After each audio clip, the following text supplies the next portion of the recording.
So hi everyone, I hope आप सब ठीक होंगे। और ये हमारा बहुत ही ऑसम एंड ब्यूटीफुल सा प्लेटफॉर्म बायोलॉजी केक वॉक। यहाँ पर क्या है, बायोलॉजी को बहुत अच्छे से समझते हैं। तो बेसिकली जैसा कि मैंने आपको बताया था पिछले वीडियो में, हम एक सीरीज लेकर आ रहे हैं जिसको मैंने नाम दिया था बायोलॉजी स्कोरर सीरीज। ठीक है, तो हमारा बायोलॉजी स्कोरर 01 है ये।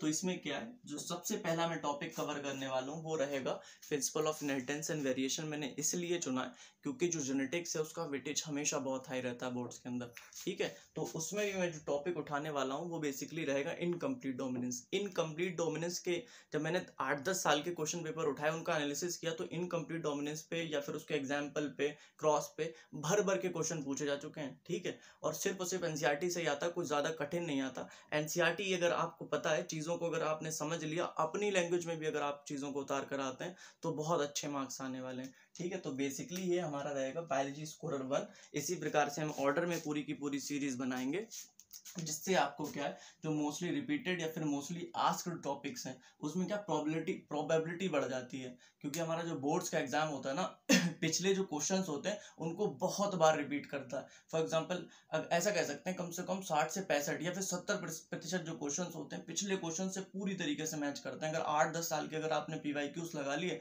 तब भी बोर्ड्स में बहुत अच्छे आपके मार्क्स आ सकते हैं। ठीक है, तो आज का जो हमारा टॉपिक है बेसिकली इनकम्प्लीट डोमिनेंस, जो बहुत इंपॉर्टेंट है।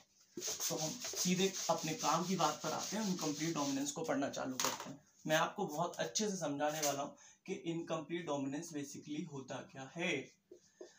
तो बात है, लगभग शुरुआत से स्टार्ट करता हूँ ताकि आपको थोड़ा सा इंटरेस्ट बने। एक टाइमलाइन स्टार्ट करते हैं, टाइम के अकॉर्डिंग बढ़ेंगे। ठीक है, तो लाइक 1956 से 1963, यहाँ पर मैं जो भी डेटा लिखूंगा वो पीवाईक्यूज के फॉर्म में पूछा जा सकता है। ठीक है, तो आप इसको याद रखें। तो बात है 1956 से 1963 लगभग 7 साल लगाए हमारे मंडल साहब जो थे साइंटिस्ट। ठीक है, जो जेनेटिस्ट थे हमारे, उन्होंने 7 साल लगाए और अपना हाइब्रिडाइजेशन एक्सपेरिमेंट कंडक्ट किया। क्या हाइब्रिडाइजेशन एक्सपेरिमेंट कंडक्ट किया?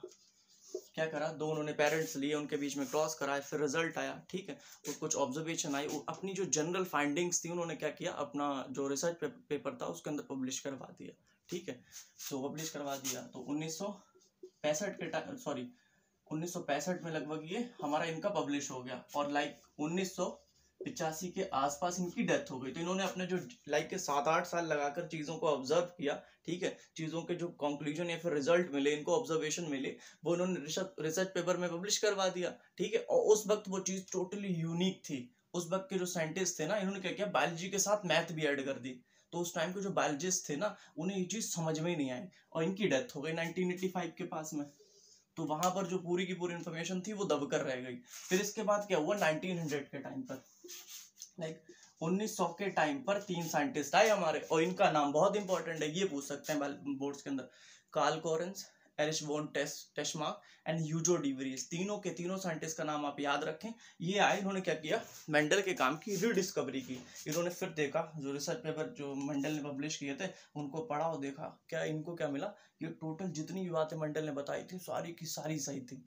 तो उस बेसिस पर इन साइंटिस्ट ने क्या दिया, law of dominance, law of segregation, law of independent assortment. Mendel ने लॉज नहीं दिए थे, मेंडल ने ऑब्जर्वेशन दी थी कि हमने ये चीज देखी पी प्लांट के अंदर कि हमने टॉल लिया, डॉफ लिया, तो अब जो F1 आई उसमें टॉल आ गया, F2 आई, टॉल एंड डॉफ दोनों आ गया। तो उसने सिर्फ और सिर्फ जो चीज देखी वो बता दी, अपने पास से कोई दिमाग नहीं लगाया था मेंडल ने। ठीक है, जब 3 साइंटिस्ट आए 1900 के टाइम पर, इन्होंने लॉज में कन्वर्ट किया मेंडल की फाइंडिंग्स को। तो बेसिकली ऐसे हमारा लॉ ऑफ डोमिनेंस आया। ठीक है, लॉ ऑफ डोमिनेंस आया। फिर लॉ ऑफ डोमिनेंस, तो मेंडल ने क्या किया, जो चीजें मेंडल ने देखी वही थोड़ी नेचर के अंदर थी। ठीक है, मेंडल ने क्या देखा, जो चीजें देखी तो लाइक उसके अकॉर्डिंग क्या, लॉ ऑफ डोमिनेंस हमें मिल गया, लॉ ऑफ सेग्रीगेशन मिल गया, लॉ ऑफ इंडिपेंडेंट असॉर्टमेंट मिल गया। तो कुछ चीजें ऐसी भी नेचर में थी जो मेंडल ने देखी नहीं। ठीक है, तो मेंडल के अकॉर्डिंग तो सिर्फ और सिर्फ लॉ ऑफ डोमिनेंस होना चाहिए, जबकि नेचर में जो है चीजें फॉलो करती इनकम्प्लीट डोमिनेंस को भी, को डोमिनेंस को भी, प्लियोट्रॉपी को भी और हमारा मल्टीपल एलिलिज्म को भी। ये सारे के सारे डेविएशन है मेंडलिज्म के, डेविएशन ऑफ मेंडलिज्म। तो जो डोमिनेंस को नहीं फॉलो करता, दैट इज इनकम्प्लीट डोमिनेंस। वो मैं आपको बताऊंगा कि इनकम्प्लीट डोमिनेंस इसे क्यों कहते हैं। लेकिन ये क्या है, एक एक्सेप्शन है, क्या है, डेविएशन है मेंडल के लॉज का। तो बेसिकली सबसे पहले आप ये चीज़ याद रखें। अब हम इनकम्प्लीट डोमिनेंस को समझने वाले हैं। तो बेसिकली होता क्या है, सबसे पहले मैं क्या करूँगा, यहाँ पर क्या है, सबसे पहले हम क्रॉस ड्रॉ करने वाले हैं इसका, ठीक है। नेचर में कुछ ऐसे, लाइक मैं एग्जांपल से ही बताऊंगा इनके, तो कुछ ऐसे फ्लावर्स होते हैं जब उनको हमने क्या किया, साइंटिस्ट ने क्या करा, क्रॉस करवा के देखा कि ये जो लॉ ऑफ डोमिनेंस को फॉलो करते हैं कि नहीं करते हैं। तो इसके अंदर क्या हुआ, वो थोड़ा चौंकाने वाला डेटा आया, क्योंकि जो चीजें लोग जानते थे वो तो मेंडल के अकॉर्डिंग जानते थे। इन्होंने क्या किया, इस प्रकार से रेड फ्लावर लिया, ठीक है, रेड फ्लावर लिया और हमारा व्हाइट फ्लावर लिया, दोनों फ्लावर लिए, ठीक है। रेड फ्लावर हमारा कैपिटल आर दोनों के दोनों प्योर लिए, ठीक है।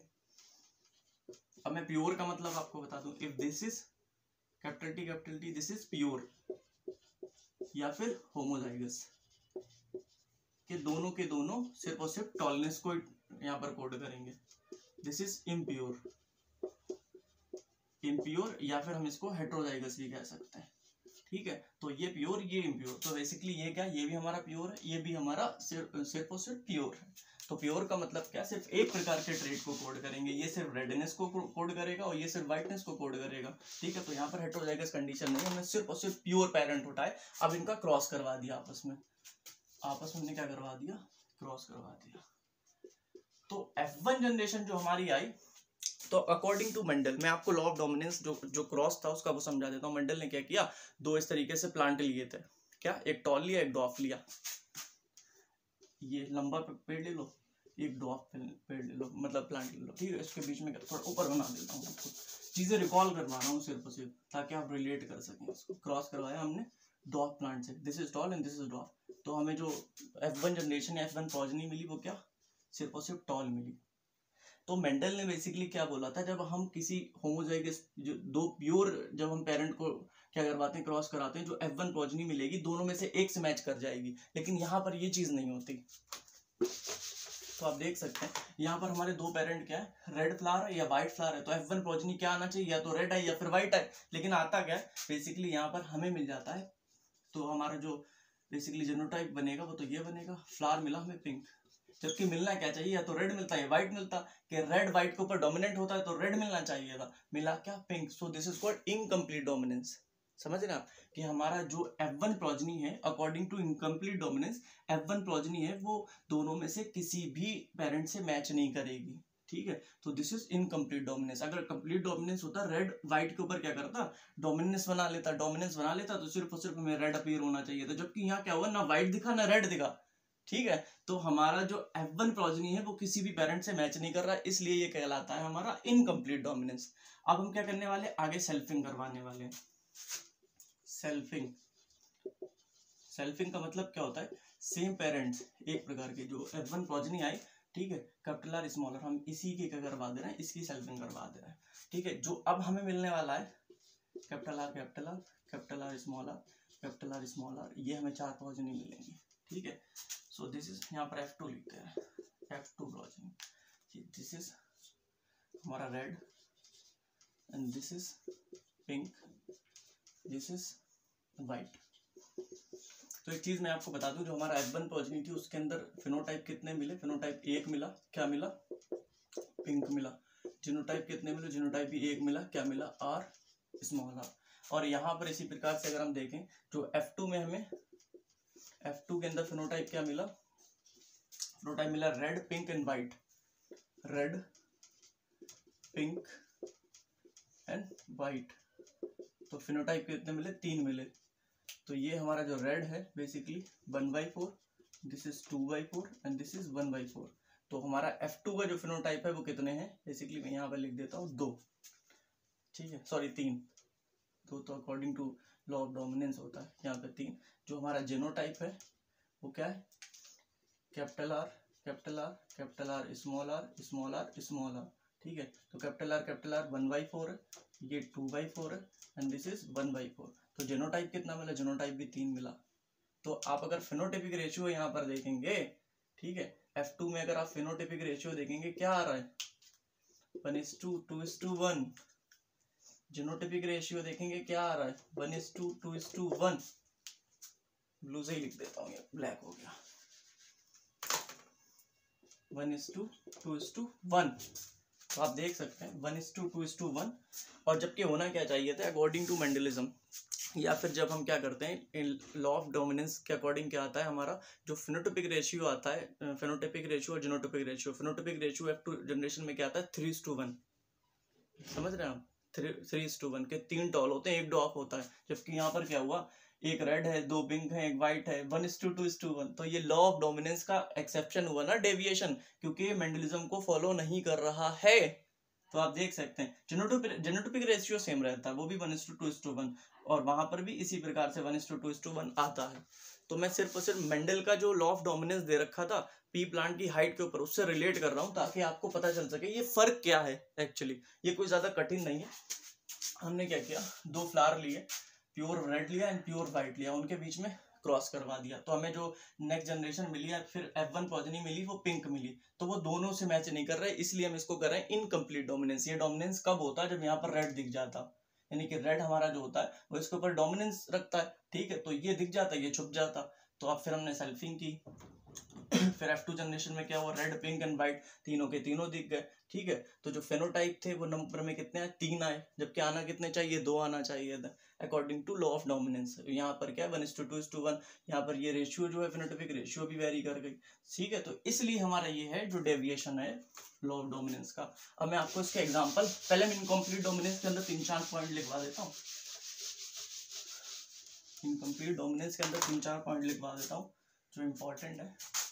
एक सबसे पहला, F1 progeny not resembles any of the parent, any किसी भी पेरेंट से मैच ही नहीं कर रहा। ठीक है, तो पहला पॉइंट ये। और दूसरा हमारा क्या है, जो नेक्स्ट जनरेशन आई है F1, तो हमारी जो F1 progeny आई है यहाँ पर वो इंटरमीडिएट ऑफ बोथ। एनसीईआरटी कहती है इन बिटवीन या फिर इंटरमीडिएट ऑफ बोथ। इसे क्यों कह रहे हैं, आपने बचपन में क्या है आर्ट पढ़ी होगी। आर्ट में क्या होता है, लाइक कलर जब हम मिलाते हैं तो रेड मिलाते हैं, व्हाइट से पिंक बन जाता है। तो यहाँ पर भी पिंक आया, रेड को व्हाइट से हमने क्या कराया क्रॉस, तो पिंक आ गया। तो कहीं ना कहीं दोनों के बीच की एक स्टेज आ गई, इंटरमीडिएट ऑफ बोथ। ठीक है, intermediate of both. Third point क्या है, ये बहुत इंपॉर्टेंट पॉइंट है। मैं चाहता हूँ ये पॉइंट अगर आप समझ गए तो बहुत अच्छा रहेगा। यहाँ पर सिंगल जीन लोकस का इंटरेक्शन है, सिंगल जीन लोकस का इंटरेक्शन है। सिंगल जीन लोकस का इंटरेक्शन क्या होता है, हो सकता मतलब मोस्टली ये चीज होती है बोर्ड्स के अंदर, ऐसे जो टॉपिक्स है ना, सिंगल जीन लोकस का इंटरेक्शन बहुत अच्छे से नहीं समझाए जाते हैं। समझ रहे हैं, रटवा देते हैं। सिंगल जीन लोकस इंटरेक्शन में क्या चीज होती है, मैं आपको बताता हूँ कि सिंगल जीन लोकस इंटरेक्शन और 2 जीन लोकस इंटरेक्शन एक्चुअली होता है कि एनसीईआरटी जब बोलती है ना तो क्वेश्चन बिल्कुल आ सकता है इससे। फॉर एग्जाम्पल, अगर हमारा इस प्रकार से न्यूक्लियस है, न्यूक्लियस के अंदर हमारे क्रोमोसोम होते हैं। ठीक है, ये 2 प्रकार के। ठीक है, तो ये मान लीजिए एक होमोलोगस क्रोमोसोम है। ठीक है, ये हमारा पेयर में प्रेजेंट है, ये दूसरा होमोलोगस क्रोमोसोम है। तो यहाँ पर कैपिटल टी प्रेजेंट है मान लीजिए, यहाँ पर स्मॉल टी प्रेजेंट है, यहाँ कैपिटल आर प्रेजेंट है, यहाँ स्मॉल आर प्रेजेंट है। तो बेसिकली लोकस का मतलब क्या होता है, एक पैरेलल पोजीशन होती है होमोलोगस क्रोमोसोम्स के ऊपर, जिसपे क्या होता है 2 अलील प्रेजेंट होते हैं, कंट्रास्टिंग, मतलब जो हमारे जीन्स होते हैं वो प्रेजेंट होते हैं। ठीक है, एक ही कैरेक्टर के 2 अलील जहां पर प्रेजेंट होते हैं। बेसिकली हम बताना चाह रहे हैं जो लोकस होता है, लोकस का मतलब सिर्फ और सिर्फ क्या होता है, पैरेलल पोजीशन को दिखाने की कोशिश करते हैं। 2 क्रोमोसोम है इस प्रकार से, एक जीन यहाँ प्रेजेंट है, एक जीन यहाँ प्रेजेंट है, आपस में कॉन्ट्रास्टिंग है, this is called locus. Locus क्या है, सिर्फ और सिर्फ एक पैरेलल पोजीशन है। ऐसे 2 क्रोमोसोम है, एक यहाँ पर अलील प्रेजेंट है, एक यहाँ पर अलील प्रेजेंट है। ठीक है, तो पैरेलल पोजीशन को दिखाने के लिए, तो एक लोकस ये हो गया, एक लोकस ये हो गया, एक लोकस ये हो गया हमारा 1 एंड दिस इज 2। तो क्या होता है, बेसिकली एनसीईआरटी कहती है जब भी कभी जीन को इंटरेक्ट करना होता है, वो खुद इंटरेक्ट नहीं करती, वो बेसिकली प्रोटीन बनाएगा। हमें मालूम है कि जीन क्या होती है, बेसिकली डीएनए से आरएनए, आरएनए से प्रोटीन बनता है। प्रोटीन क्या करता है, कैरेक्टर एक्सप्रेस करता है, मेंडल ही बता चुके थे। तो जीन बेसिकली प्रोटीन फॉर्म करता है, फिर आपस में इंटरेक्ट करता है।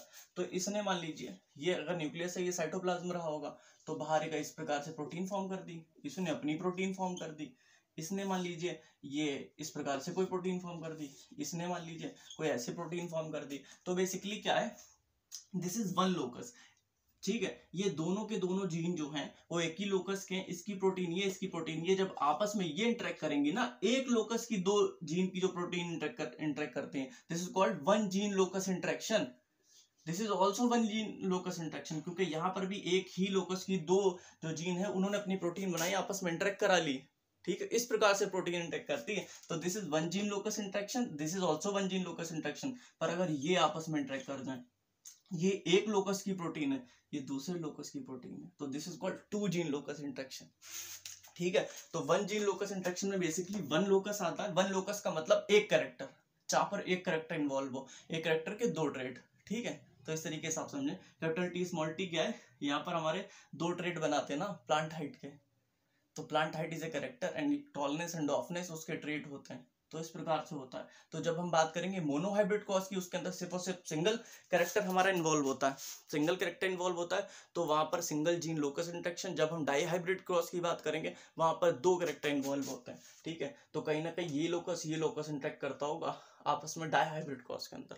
जबकि हम मोनोहाइब्रिड क्रॉस की बात करें तो सिर्फ और सिर्फ एक लोकस की जो जीन्स होती होंगी वो अपनी प्रोटीन बनाती होंगी, प्रोटीन इंटरेक्ट कर जाती होंगी। So this is one gene locus interaction. तो मैं आपको एग्जांपल्स लिखवा देता हूँ, वन जीन लोकस इंटरेक्शन में क्या हो सकता है, वो डायरेक्ट पूछ सकते हैं कि ये टू जीन लोकस इंटरेक्शन है फिर वन जीन लोकस इंटरेक्शन है। तो इनकम्प्लीट डोमिनेंस तो बेसिकली हमारा होता ही है, साथ में जहां पर भी मोनोहाइब्रिड क्रॉस होता है, डोमिनेंस भी हमारा वन जीन लोकस इंटरेक्शन होता है, और को डोमिनेंस भी होता है, को डोमिनेंस, और हमारा मल्टीपल एलिलिज्म भी होता है, मल्टीपल एलिलिज्म एंड प्लियोट्रॉपी, ठीक है। तो ये है, और बाकी मैं आपको एग्जांपल्स बता दूं इसके, और एग्जांपल्स जो है वो बहुत ही ज्यादा इंपॉर्टेंट है। लाइक क्या हो सकता है, एग्जांपल दे दे बोर्ड के अंदर, क्या हो सकता है बोर्ड्स में एग्जांपल दे के पूछ ले कि ये किसके एग्जांपल है, तो ठीक है। जहां पर ये एग्जांपल्स दे रखे हो, ये दो एग्जांपल्स, ये तो कॉमन नेम दे सकते हैं या फिर हमारा साइंटिफिक नेम भी दे सकते हैं, तो आप सीधा समझ जाना कि यहाँ पर क्या है, हमारा इनकम्प्लीट डोमिनेंस लग रहा है, ठीक है। तो जो पहला हमारा एग्जांपल है, दोनों के दोनों एनसीईआरटी में दे रखे हैं, मिराबिलिस जलापा, ठीक है। इसको जो इसका कॉमन नेम है 4 ओक्लॉक प्लांट, और दूसरा हमारा जो प्लांट है that is basically Antirrhinum, double R आता है, राइनम मेजस, ठीक है। ये हमारा दोनों बायोलॉजिकल नेम है, और फिर ये यहाँ पर जो आता है इस तरीके से स्नैपड्रैगन हमारा इसका कॉमन नेम है, स्नैपड्रैगन हो सकता है, या फिर हमारा डॉग फ्लावर भी कहते हैं इसको, ठीक है। तो बेसिकली हमारे जो इनकम्प्लीट डोमिनेंस के एग्जांपल दे रखे हैं एनसीईआरटी में, दो दे रखे हैं, मिराबिलिस जलापा ये साइंटिफिक नेम है, बायोलॉजिकल नेम है, और ये 4 o'clock प्लांट इसी का कॉमन नेम है। फिर हमारा Antirrhinum majus is a scientific name, इसके कॉमन नेम दो हैं, स्नैपड्रैगन और डॉग फ्लावर। तो ये बेसिकली एग्जांपल याद करना बहुत ही जरूरी है। आई होप आपको इस पूरे वीडियो में बहुत अच्छे से इनकम्प्लीट डोमिनेंस समझ में आया होगा। मैंने जिस तरीके से शुरुआत की, मेंडल से स्टार्ट किया और चीज़ों को टाइमलाइन के अकॉर्डिंग बताने की कोशिश की, फिर इनकम्प्लीट डोमिनेंस को हमने पूरी तरीके से कंपेयर किया डोमिनेंस से, फिर बाद में मैंने आपको इनकम्प्लीट डोमिनेंस बताया। आई होप आपको ये वीडियो बहुत ज़्यादा हेल्प करे। Thank you guys.